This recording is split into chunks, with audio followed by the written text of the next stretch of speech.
বলিউড অভিনেত্রী ক্যাটরিনা কাইফকে নিয়ে গুঞ্জনের শেষ নেই। বিয়ের পর বেশ কয়েকবারই তার অন্তঃসত্ত্বা হওয়ার গুজব রটেছে। এবার চাউর হয়েছে গুরুতর অসুস্থ ক্যাটরিনা। গেল শুক্রবার দিল্লির বিমানবন্দরে দেখা গেছে ক্যাটরিনার ডান হাতের কনুইয়ের ওপরে লাগানো একটি কালো প্যাচ। এটি কোনোভাবেই সাজের অনুষঙ্গ মানতে নারাজ ভক্তরা। তাদের বুঝতে বাকি নেই স্বাস্থ্য সংক্রান্ত কোনো জটিলতার কারণেই ক্যাটের হাতে লাগানো হয়েছে কালো প্যাচ।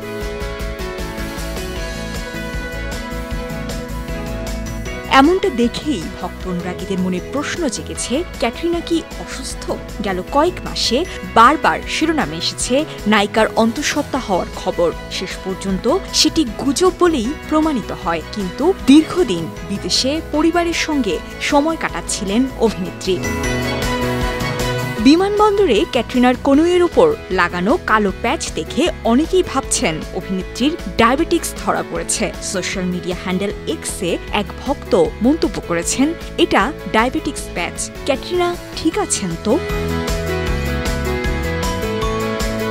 সাধারণত ডায়াবেটিক্সে আক্রান্ত ব্যক্তিরা এ ধরনের প্যাচ ব্যবহার করেন। ত্বকের সঙ্গে লেগে থাকা এই ছোট্ট যন্ত্রাংশ ডায়াবেটিক্স সংক্রান্ত তথ্য জানায়, যাতে সমস্যা হলে দ্রুত পদক্ষেপ নেওয়া যায়। এছাড়া ইনসুলিন ব্যবহারকারীদের জন্য এটি উপকারী।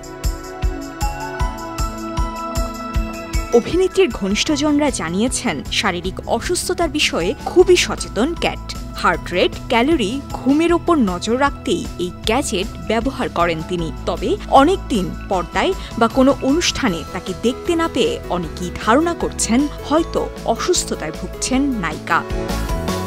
এবছরের জানুয়ারিতে মুক্তি পায় ক্যাট অভিনীত মেরি ক্রিসমাস সিনেমা। এরপর থেকে আর নতুন কোনো সিনেমার ঘোষণা আসেনি। তবে সামনেই জিলে সারা এবং টাইগার ভার্সেস পাঠান ছবিতে দেখা যাবে এই ব্রিটিশ সুন্দরীকে। বিনোদন ডেস্ক, 52 টিভি।